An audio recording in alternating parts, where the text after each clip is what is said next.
محفل نعت کہتے ہیں اس محفل کو جس میں حضور کی تعریف ہوتی ہے۔ نبی پاک صلی اللہ علیہ وسلم کی نعت کا معنی ہے حضور کی تعریفیں کرنا۔ سمجھ رہے ہیں بات کو؟ ہمارے اصحاب رحمت اللہ علیہ کسی بزم میں تشریف لے گئے تو کسی نے آپ کی تعریف شروع کر دی تو فرمایا خبردار میرے لیے کوئی لفظ کہا تو یہ تو حضور کی تعریف کی محفل ہے، صرف مدینے والے کی بات ہوگی، اس میں محض حضور کی تعریف ہوگی۔ تو اس لیے اس کے بہت سارے خوبصورت مقاصد ہیں۔ آپ یقین کریں بعض اوقات نعت ہمارا ایمان ہے، بعض اوقات نعت مطلب اتنی تڑپ بن جاتی ہے کہ وہ وضو کرا دیتی ہے آنکھوں کا، اور سچ مچ بندہ نعت گنگناتا رہے اور نعت کو سنتا رہے اور نعت میں محو رہے تو بات بڑی دور نکل جاتی، لیکن شرط یہ ہے کہ اس کا وہ ماحول واپس لائیں جس طرح سے ہم نے یہ سلسلے شروع کیے تھے، تو انشاءاللہ بڑی برکت ہوگی۔ ہم تو خوش ہوتے ہیں، آپ یقین کریں، آپ رات یہ دیہاتی ماحول ہے ہمارا، یہ سونے کا ٹائم ہے، لیکن آپ اتنے لوگ بیٹھے تو یہ صبح صبح لوگ اٹھ جاتے ہیں، تو اس کا مطلب ہے حضور کے ذکر سے پیار ہے۔ اور یہ یہاں جو ہر سال ماشاءاللہ، تو اس لیے چند ایک باتیں اسی تعلق سے میں نے آپ کی خدمت میں عرض کرنی ہے، آپ غور فرمائیں گے۔ چھوڑ دیں جی، یہاں نہیں موبائل چلانا، بیٹا بند کر دو، اسٹیج پہ منع ہے، آپ کو موبائل چلانا ہے تو تسی بھی سامنے آ جاؤ جتنے سارے بیٹھے ہیں، یہاں تو صرف آپ نے شامل رہنا ہے۔ اللہ آپ سب کو سلامت رکھے۔ اللہ تعالیٰ نے نا انسان کو جن چیزوں سے فضیلت عطا کی ہے نا، ان میں ایک بہت بڑی چیز زبان ہے۔ جب کوئی کسی کو جانوروں کے بارے میں توجہ دلاتا ہے تو کہتا ہے یار بے زبان ہے بیچارے، یہ لفظ قابل رحم ہے۔ زبان اللہ کی بہت بڑی عطا ہے، نعمت۔ آپ اپنا ما فی الضمیر کہہ سکتے ہیں۔ یہ نطق اللہ نے جو عطا کیا ہے، بولنے کی قوت دی ہے، یہ اللہ کا بہت بڑا احسان ہے۔ آپ کبھی تھوڑی دیر کے لیے سوچ کر دیکھیں کہ اگر ہم بول نہ سکتے تو نہ اپنا درد بتا سکتے، نہ اپنی تکلیف بتا سکتے، نہ ہم اپنا کسی کو دکھ بتا سکتے، نہ اظہار مسرت کر سکتے، نہ اظہار محبت کر سکتے، کچھ بھی نہیں تھا۔ اپنے پیارے بیٹے کو بھی نہیں کہہ سکتے کہ تو مجھے بڑا پیارا لگ رہا۔ زبان کتنی بڑی نعمت، لیکن اس کا نا لوگ غلط استعمال کرتے ہیں۔ جس طرح بہت ساری نعمتوں کا غلط استعمال کرتے ہیں، اس کا بھی بعض اوقات غلط۔ ایک تو بہت بولتے ہیں، اس سے جملوں کا وزن نہیں رہتا، باتیں بے وقت ہو جاتی ہیں زیادہ باتیں کرنے سے۔ دوسرا بیکار بولتے ہیں، اس سے دل سخت ہو جاتا ہے۔ تیسرا نقصان یہ کرتے ہیں کہ زبان اللہ نے دی ہے کہ یہاں خدا کا ذکر کرو یا مدینے والے کی تعریف کرو، ہم اس سے کیا کرتے ہیں؟ اپنی سیاست چمکاتے ہیں، خوش آمدے کرتے ہیں۔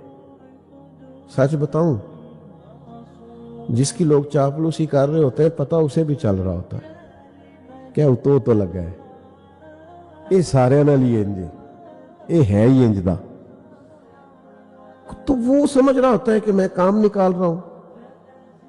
آپ کسی سے پیار کریں، خالص ایک جملہ بھی اس کی تعریف میں نہ کہیں، اللہ آپ کا دل اس سے جوڑ دے گا۔ آپ کبھی اس کے لیے کوئی کلمہ آپ نہ کہیں، بس آپ پیار کریں، دل سے ادب کریں۔ کوئی جھک جانے کا نام ادب تھوڑا ہے۔ تعظیم، توقیر، آداب، ان کا تعلق تو دل سے۔ تو لوگ خوش آمدے کرتے ہیں، تعریفیں کرتے ہیں، مجھے کیا لینے دے، مارکیٹنگ کرتے ہیں اپنے لیے، اس کو بھی مبارکباد کہہ دی، اس کو بھی مبارکباد کہہ دی۔ بڑے لوگ جو تھے نا، وہ تھوڑا بولتے تھے، جس کے لیے جو کہتے تھے وہ کوئی معنی رکھتا تھا کہ کچھ کہا ہے۔ جو بولتے تھے پھر اس پر وہ ٹھہرتے بھی تھے۔ زبان کا صحیح استعمال کریں۔ مشکوٰۃ شریف کی ایک حدیث آپ نے یاد رکھنی ہے۔ نبی کریم علیہ السلام نے فرمایا، تم کبھی کبھی بات کرتے کرتے ایسا خوبصورت جملہ بولتے ہو تمہیں پتہ بھی نہیں ہوتا، اور ایک جملے کی برکت سے اللہ تمہارے لیے جنت کا فیصلہ فرما دیتا. تم نے بات ہی کی ہے، گفتگو کی ہے، پر اتنی خوبصورت، اتنی اچھی، اتنی زبردست بات کی ہے کہ اللہ راضی ہو گیا، ایک بات سے ہی راضی ہو گیا اور تمہارے لیے جنت کا فیصلہ ہو گیا. اور کبھی کبھی تم بات کرتے ایسی بولی بولتے ہو، ایسا جملہ کہتے ہو، تمہیں علم بھی نہیں ہوتا اور اللہ تمہارے لیے جہنم کا فیصلہ کر دیتا. تھوڑا پیرا بٹھائیں اپنی باتوں پر. ہر بات کہہ دینے کی نہیں ہوتی، ہر بات کر دینے کی ضروری نہیں ہے کہ آپ کو بڑا بولنا آتا ہے تو بولتے ہی رہے. معقول سی بات کریں، سونی سی بات کریں.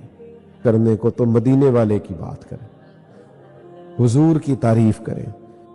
اللہ قرآن مجید میں فرماتے ہیں وَرَفَعْنَا لَكَ ذِكْرَكَ، محبوب ہم نے نہ آپ کے لیے آپ کے ذکر کو بلند کر دیا. کتنا بلند کیا ہے کہ حضرت جبریل امین علیہ السلام عرض گزار ہوئے، یا رسول اللہ، رب فرماتا ہے جہاں میرا ذکر ہوگا نا وہاں آپ کا بھی ذکر ہوگا. اچھا کمال ذکر ہے حضور کا، اپنے تو کرتے ہی ہیں، بیگانے بھی بڑا کرتے ہیں، غیر بھی بڑا کرتے ہیں. جن کو اعتراض ہوتا ہے وہ بھی معاذ اللہ بڑا ہی کرتے، ذکر کرتے رہتے ہیں کسی نہ کسی رنگ میں. ہر آدمی کی ڈیوٹی لگ گئی. طفیل بن عمر دوسی رضی اللہ تعالیٰ عنہ فرماتے ہیں میں پہلی دفعہ حضور کے اعلان نبوت کے بعد جب مکہ آیا تھا تو مجھے نہیں پتا تھا کہ نبی پاک نے اعلان نبوت کیا ہے، مجھ تک ابھی خبر نہیں پہنچی تھی. تو دیکھو اللہ کس کس سے ذکر کراتا ہے. کہتے ہیں ابو جہل مجھے ملا، کہنے لگا ادھر نہ جانا جنہوں نے اعلان نبوت کیا ہے، وہ معاذ اللہ جادوگر ہیں، وہ ساحر ہیں، وہ شاعر ہیں. کہتا ہے وہ مجھے کہتا رہا تو میرے دل میں جذبہ پیدا ہوتا رہا کہ اب تو میں جاؤں ہی جاؤں. یعنی کہتے ہیں مجھے کسی محب نے اطلاع نہیں دی، کسی اپنے نے نہیں کہا. ابو جہل کہہ رہا ادھر نہ جانا. تو کہتے ہیں اگر تم کہتے ہو وہ شاعر ہیں تو پھر مجھ سے اچھا شاعر کوئی نہیں، اور اگر تم کہتے ہو جادو سیب کا اثر ہے تو مجھ سے زیادہ جن بھوت بھی نکالنے کسی کو نہیں آتے. کہتے ہیں میں نے کہا میں جاؤں گا اور میں ضرور جاؤں گا اور ایک بار ضرور جاؤں گا. کہتے ہیں حضور تشریف فرما تھے صحن حرم میں، میں حاضر بارگاہ ہوا، بہت ساری میں نے باتیں کی، حضور خاموشی سے سنتے رہے. وزادار آدمی پتہ کون ہوتا ہے؟ جو سامنے والے کو پورا موقع دے. ملتے ہمیں بڑے لوگ کہنے تسی اتھوں آ کے نہ چونک چو میرے علاقے چو تے میرا چونک چو نہ پوچھیا جے بندہ بندہ مینوں جاندا ہے تے بڑا اللہ دا شکر ہے کدی کسی نے تکلیف نہیں دیتی تے بڑا نام ہے تے بڑے. بھئی اگر اتنا نام ہوتا تو آپ کو کہنا ہی نہ پڑتا. تے چونک چو پوچھ لیا جے سانوں کی مصیبت بنی چونک تو پوچھ دے پھریے. اتنی تفتیش ہم کیوں کریں بلا وجہ؟ آپ بہت ساری باتیں لوگ کرتے. سیانے بندے کون ہوتے ہیں؟ سنتے ہیں اچھا یار کر لے کوئی بات. طفیل بن عمر کہتے ہیں میں نے خوب باتیں کی، کریم سنتے رہے. پھر جب میں نے ساری کر لیں تو حضور بولے، لبھائے مبارکہ کھولے. حضور بولتے اس طرح تھے کہ سیدہ عائشہ صدیقہ فرماتی ہیں اگر کوئی حضور کے جملے یا لفظ گننا چاہتا تو گن بھی سکتا تھا. ٹھہر ٹھہر کر بات کرتے تو ایسے جیسے موتیوں کی لڑی بن رہی. محبوب کا انداز تکلم یہ دیکھیے. فاضل بریلوی کہتے ہیں ان کی باتوں کی لذت پہ بے حد درود اور ان کے خطبے کی ہیبت پہ لاکھوں سلام. اور جس کے گچھے سے لچھے جڑے نور کے، یہ دانتوں کا گچھا ہے حضور کے دانت مبارک، جس کے گچھے سے لچھے جڑے نور کے ان ستاروں کی نزہت پہ لاکھوں سلام. حضور بولے، فرمایا آپ نے بات کر لی؟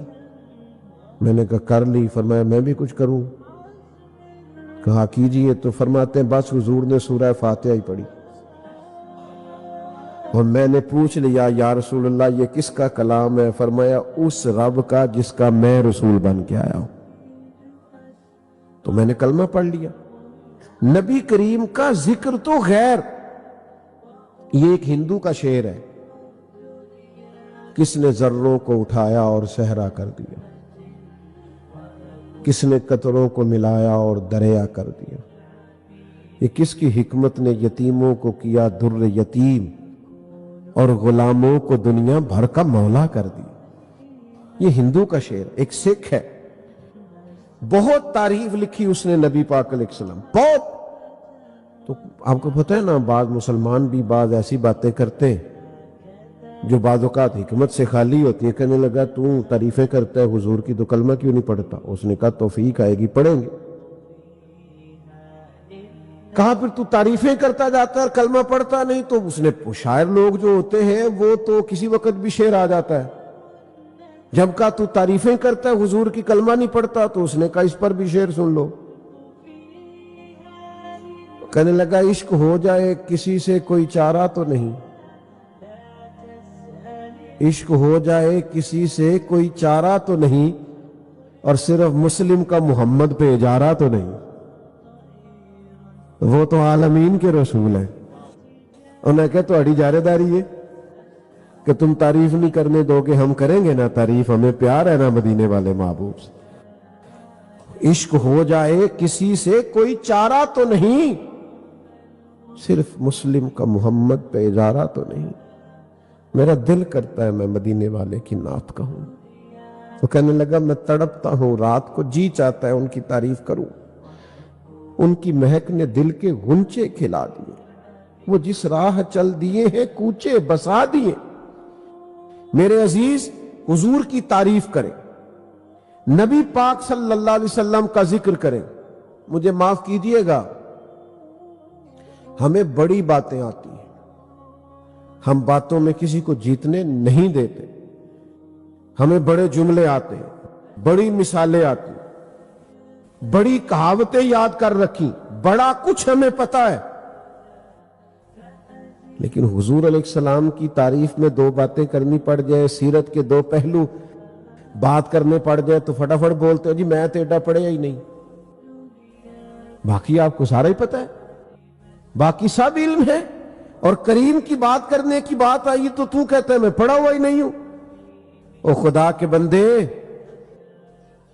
ہماری تو مائیں بیٹے کو جب بات سناتی تھی اور جب تذکرہ سناتی تھی تو اس وقت ہی حسن محمد کی بولی بولتی تھی صلی اللہ تعالی وسلم. تو نبی پاک کا ذکر، یعنی آپ یہ تذکرہ چھیڑیں. تھوڑی دیر کے لیے غور کیجئے گا، میں کچھ عرض کرنے لگا ہوں. ایک مضمون ہے حضور معاف کر دیا کرتے. آپ یہ مضمون کسی سے نہ بیان کریں، اپنے آپ سے بیان کریں کہ حضور نے کس کس کو معاف کیا. یہ آپ خود سے دو چار باتیں اپنے آپ سے کریں، آپ کا اپنے بہت سارے دشمنوں کو معاف کرنے کو دل کرے گا. آپ تھوڑی دیر کے لیے حضور کی سخاوت کی تعریف کریں کہ حضور عطا کرتے تھے، بانٹتے تھے، دیتے تھے. اتنا دیتے تھے کہ لوگ کہا کرتے تھے غربت کا ڈار ہی نکل گیا. آپ یہ تعریف تھوڑی دیر کے لیے کر کے یا سن کے دیکھیں، غریبی میں بھی سخاوت کرنے کو دل کرے گا، غربت میں بھی بانٹنے کو دل کرے گا. نبی پاک صلی اللہ تعالی علیہ وسلم نے حکمت کے ساتھ دنیا کے معاملات کو چلایا ہے. آپ اس حکیمی کو، اس دانائی کو، اس تدبر کو، اس کو بیان کریں، اپنے گھر میں ذکر کریں حضور کی حکمت کا. آپ یقین کریں آپ کے بچے جلد بازی چھوڑ دیں گے. آپ کی اپنی طبیعت میں جو جلد بازی پیدا ہوتی ہے نا بعض اوقات کہ کام ختم کیوں نہیں ہو رہا، یہ فٹافٹ ہونا چاہیے، لیٹ کیوں ہو گیا. چلو تو اڈی نہیں گل کردا، میں ایک شادی تے چلا گیا تو گھر میرا سارا جاننے والا سی، تو بزرگ ان کے بڑے جلال میں تھے، فلانا کام کیوں نہیں ہویا، فلانی شے کیوں نہیں ہوئی. تو مینوں کہنے لگے تسی کدی ابا جی نوں لے کے سائڈ تے بیٹھ جوڑو تو انشاءاللہ کام سارے ہو جائیں گے. اس لیے کہ وہ بھئی ہر چیز اپنی ترتیب سے آنی ہے. بزرگ جذبات میں بردباری پیدا ہوتی ہے جب انسان نبی پاک علیہ السلام کی حلیمی کو دیکھتا ہے.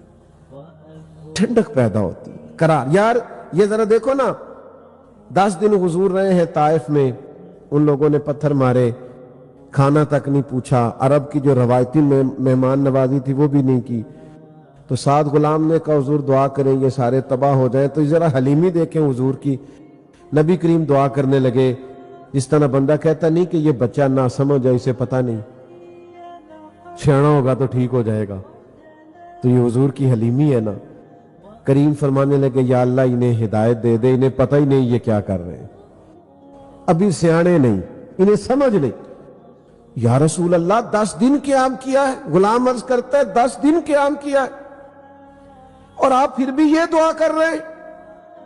حضور فرمانے لگے یہ وقار ہونا چاہیے، یہ ٹھہراؤ ہونا چاہیے، یعنی پتھر مارنے والے کے لیے سخت رد عمل آتا ہے نا، شدت مزاج میں پیدا ہوتی ہے نا، انسان اس کے بارے میں سخت بات سوچتا کرتا ہے کہ میں دیکھ لوں گا پھر تمہیں پتہ چلے گا میں کون ہوں۔ لیکن جب غلام نے کہا حضور دعا کریں یہ تباہ ہو جائے، تو فرمایا نہیں بھئی تباہی کی دعا نہیں کرنی۔ یا رسول اللہ وہ کیوں؟ فرمایا یہ نہیں نہ مانتے تو ہمیں امید ہے ان کی آنے والی نسلیں مان جائیں گی۔ یہ بردباری پیدا ہوگی اگر آپ ذکر رسالت مآب کریں گے۔ یہ جو ہمارے مزاجوں میں تلخی آئی ہے نا، بے چینی آئی ہے، بے قراری آئی، الجھاؤ آیا، ذہنی تناؤ آیا، ہر ایک کے بارے میں بدگمانی آئی ہے۔ مجھے ایک دوست نے آ کے کہا کچھ لوگ پیروں مولویوں کے بارے میں کہتے ہیں کہ یہ لوگ ٹھیک نہیں، اللہ ماشاءاللہ بڑا سخت رویہ ہے۔ میں ہنس پڑا، میں کیا صرف پیراں دے بارے مولویاں دے بارے آندے نے، پولیس والے دے بارے کی آندے نے، تے وابڈا والے روز پھلاں دے ہار پہناندے نے، سب کے بارے میں ہمارا یہ حال ہے، کسی کو چھوڑا ہی نہیں، رویے میں سختی آ گئی، سب کے بارے میں یہی حال۔ تو جب آپ ذکر رسالت مآب کریں گے تو نرمی آئے، فضا میں اطمینان پیدا ہوگا۔ جب نبی پاک علیہ السلام کی سیرت مبارکہ، اوصاف مبارکہ، فضائل، خصائل، شمائل یہ آپ بیان کریں گے تو آپ خود محسوس کریں گے کہ آپ کی سیرت کی تعمیر ہو رہی، آپ کی شخصیت کی تعمیر ہو رہی، آپ کے اندر نکھار آ رہا، آپ محسوس کریں گے کہ آپ کی روح آہستہ آہستہ پرواز کر رہی ہے۔ لیکن وہ صرف اور صرف حضور کی سیرت سے ہوگا، اس کے علاوہ ممکن نہیں ہے۔ خلاف پیمبر کسے راہ گزی، حضور علیہ السلام کا رستہ چھوڑ کے دوسرا کوئی رستہ مل سکتا نہیں ہے۔ تو میرے عزیز ہر موقع پر حضور کا ذکر کریں، کرتے ہیں ہم حضور کا ذکر، پر کلاں والے دن، 10ویں والے دن ناراض ہو گئے ہو، مہندی والے دن کدا ذکر کر دیو، برات والے دن بڑے بڑے حاجی نمازی اللہ ماشاءاللہ، بڑے بڑے مذہبی اسٹیجوں پہ نظر آنے والے اللہ ماشاءاللہ، ہم تو آپ کو تب دیندار مانیں گے جب آپ کے گھر میں شادی ہوگی تو آپ دین پہ عمل کریں گے، ورنہ تو ادھار ٹوپی پکڑ کے کوئی بھی کسی جگہ پہنچ جاتا ہے، اس میں کیا ہے؟ پتہ تب چلے گا جب آپ حضور کا ذکر کریں گے شادی والے دن اور ولیمے والے دن اور مہندی والے دن، آپ کہیں گے یہاں کوئی ایسا کام نہیں ہوگا جو حضور کے ذکر سے ہٹ کے ہو۔ یہ کیا بات ہوئی کہ محفل ہے تو پھر بھی وہاں آپ کا قبضہ ہے، اور کوئی شور شرابہ ڈھول ڈمکا ہے تو پھر بھی آپ ہی سب سے آگے، دو رنگی چھوڑ کے یک رنگ ہو جا، سراسر موم ہو جا یا پھر سنگ ہو جا، ایک ہی رستہ ٹھیک ہوتا ہے۔ 2 کشتیوں کا مسافر کبھی کنارے پہنچتا کی کہی دا 2 کرانا پرونا، اللہ ہی خیر کرے۔ تو بھائی یاد رکھو حضور کا ذکر پاک ہر لمحہ، ہر لہجہ، ہر وقت، اور یہ بڑی شان والا بندہ ہے جو نبی پاک کا ذکر کرتا ہے، وہ بڑی عظمت والے لوگ ہیں جو حضور کے ذکر کا اہتمام کرتے، وہ بڑے باکمال لوگ ہیں جو ذکر مصطفیٰ صلی اللہ علیہ وسلم سننے کے لیے آتے۔ بہت ساری ایسی باتیں میں کرنا نہیں چاہتا، وہ بعض اوقات تھوڑی مشکل ہو جاتی ہے میرے لیے بھی اور بلانے والوں کے لیے بھی، اب تو بڑی ساری سختیاں ہماری طبیعت سے ویسے نکل گئیں، دوستوں نے کہہ کہ ہمیں کہ یہ بھی رہنے دے یہ بھی رہنے دے، کافی سارے سوال ہی شارٹ ہو گئے۔ ایک جگہ میں کسی محفل میں حاضر تھا، اب تو جاتے بھی نہیں زیادہ جگہ پہ، موقع نہیں بنتا، تو وہاں ایک نقیب محفل نہ بار بار قوم کو پریشان کر رہے تھے، تسی سبحان اللہ نہیں کہیں دے، تھوڑا ذوق ہی نہیں، میں بڑی دیر دا لگا۔ اچھا وہ جس ویلے کوئی لاگے ناچ پڑے تے آپ کرما لا موبائل تے لگ جائے، بھی تیرا ان ذوق کتنے گیا ہے، تو تھوڑا ذوق ہی نہیں۔ تو بزرگ لوگ بیٹھے ہیں بیچارے، اور پھر میں آیا ہوں بیان کر کے چلا جاؤں گا، نعت خواہ آیا نعت پڑھ کے، اچھا ان کا ذوق ہی نہیں بیچارے جو شروع سے لے کے آخر تک بیٹھے۔